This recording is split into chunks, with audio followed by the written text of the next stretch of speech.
Hello friend, welcome to SSC campus. दोस्तों, इस video को एनिमेशन के थ्रू समझेंगे ताकि पूरा कॉन्सेप्ट क्लियर हो जाए और लास्ट में इस टॉपिक से रिलेटेड क्वेश्चन आंसर का भी सेट करेंगे। वीडियो को स्टार्ट करने से पहले एक छोटा सा रिक्वेस्ट भी करेंगे कि आप इस चैनल को सब्सक्राइब कर लें तथा साइड में बेल आइकन पर क्लिक कर लें ताकि टाइम टू टाइम जो भी वीडियो हम अपलोड करेंगे आपको नोटिफिकेशन मिलता रहे। तो फ्रेंड, चलिए हम लेक्चर को स्टार्ट करते हैं। क्लोरोफिल क्या होता है?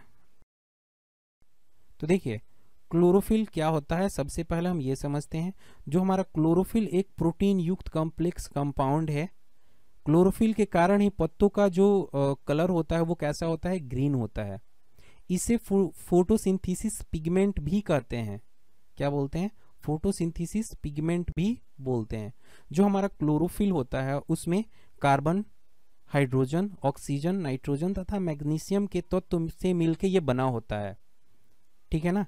देखिए, क्लोरोफिल जो होता है ना, क्लोरोफिल दो टाइप्स के होता है। एक होता है क्लोरोफिल ए तथा क्लोरोफिल बी। ठीक है ना।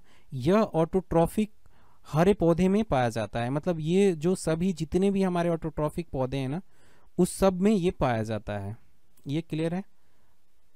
जैसे कि आप देख सकते हैं इसका केमिकल फॉर्मूला। ठीक है ना। अब हम बात करते हैं कि जो हमारे प्लांट्स होते हैं वो कैसे, जो प्लांट के सेल होते हैं वो कैसे वर्क करते हैं, उसको हम एक एनिमेशन के थ्रू यहाँ समझते हैं। तो देखिए, जैसे कि ये हमारा एक लीफ है प्लांट का। ये क्या है? हमारा लीफ है। तो जो भी हमारा प्लांट होता है ना वो ऑटोट्रॉफिक होता है। इसका मतलब ये होता है कि वो सनलाइट से एनर्जी को क्या करता है? कैप्चर करता है। तो जितने भी हमारे प्लांट्स होते हैं, सब प्लांट्स के अंदर प्लांट क्या होता है? सेल होता है, जिसको क्या होता है? हमारे प्लांट सेल होता है। उस प्लांट सेल के पास बहुत सारे ऑर्गेनेल्स होते हैं। क्या होते हैं? ऑर्गेनेल्स होते हैं। क्लियर है? जिसे हम क्या बोलते हैं? क्लोरोप्लास्ट। जिसे हम क्या बोलते हैं? क्लोरोप्लास्ट बोलते हैं। तो जो हमारा क्लोरोप्लास्ट में फोटोसिंथेसिस होता है यह ग्रीन होता है क्योंकि इसमें ग्रीन पिगमेंट होता है, जिसे क्लोरोफिल हम क्या बोलते हैं? क्लोरोफिल बोलते हैं। जैसे आप देख पा रहे होंगे क्लोरोफिल का स्ट्रक्चर कैसे होता है।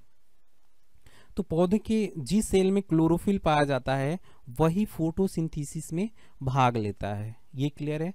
मतलब जिस पौधे के सेल में क्लोरोफिल पाया जाता है वही फोटोसिंथेसिस के प्रोसेस में क्या करता है? पार्टिसिपेट करता है, भाग लेता है।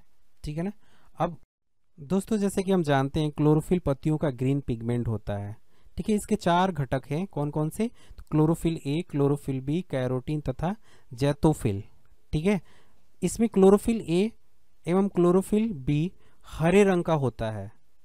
ठीक है ना। और ये ऊर्जा ट्रांसफर करता है।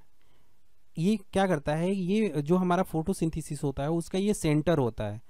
जो क्लोरोफिल होता है सूर्य के प्रकाश में उपस्थित लाल रंग को सबसे ज्यादा अवशोषित करता है, मतलब सबसे ज्यादा ऑब्जर्व करता है।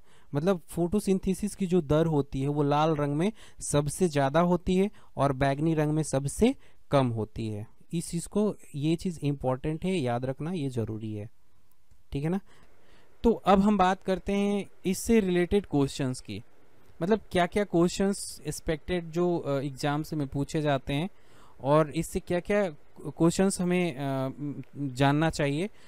नेक्स्ट क्वेश्चन को देखते हैं कि प्लांट सेल में जल किस प्रोसेस के द्वारा पहुंचता है। तो देखिए, प्लांट सेल में जो जल होता है ना वो ओस्मोसिस के द्वारा पहुंचता है। किसके द्वारा? ओस्मोसिस के द्वारा पहुंचता है। क्वेश्चंस में क्या पूछ रहा है कि प्लांट सेल में कार्बन डाइऑक्साइड वायुमंडल से किस प्रकार पहुंचती है। तो देखिए, कार्बन डाइऑक्साइड जो होती है ना वो वायुमंडल से जो प्लांट सेल में डिफ्यूजन के द्वारा पहुंचती है। किसके द्वारा? डिफ्यूजन के द्वारा पहुंचती है। पत्तियों के हरे रंग का कारण क्या है? किस वजह से पत्तियों का रंग जो होता है ना हरा हो जाता है, ग्रीन हो जाता है? तो देखिए, उसका मेन कारण होता है क्लोरोफिल। क्लोरोफिल के वजह से ही ये पत्तियों का जो रंग जो होता है ना वो कैसा होता है? ग्रीन होता है। क्लोरोफिल में कौन सा तत्व पाया जाता है? सोचिए और बताइए कि क्लोरोफिल में कौन सा तत्व पाया जाता है। तो देखिए, क्लोरोफिल में मेनली मैग्नीशियम पाया जाता है। और भी तत्व होते हैं लेकिन जो मेन हमारा होता है ना मैग्नीशियम पाया जाता है। नेक्स्ट क्वेश्चन पूछ रहा है कि क्लोरोफिल कितने घटक होते हैं। मतलब क्लोरोफिल के कितने घटक होते हैं, तो देखिए क्लोरोफिल के 4 घटक होते हैं। कौन कौन से? Chlorophyll A, chlorophyll B, carotene तथा जैतोफिल। ठीक है ना। नेक्स्ट देखते हैं कि क्लोरोफिल प्रकाश में किस रंग को ग्रहण करता है। तो क्लोरोफिल जो होता है ना प्रकाश में लाल, नीला और बैगनी रंग को ग्रहण करता है। क्लियर है। प्रकाश संश्लेषण मतलब फोटोसिंथेसिस की जो दर होती है किस रंग में सबसे अधिक होती है, तो अवश्य लाल रंग में सबसे ज्यादा जो होता है ना प्रकाश संश्लेषण का दर जो होता है सबसे ज्यादा होता है।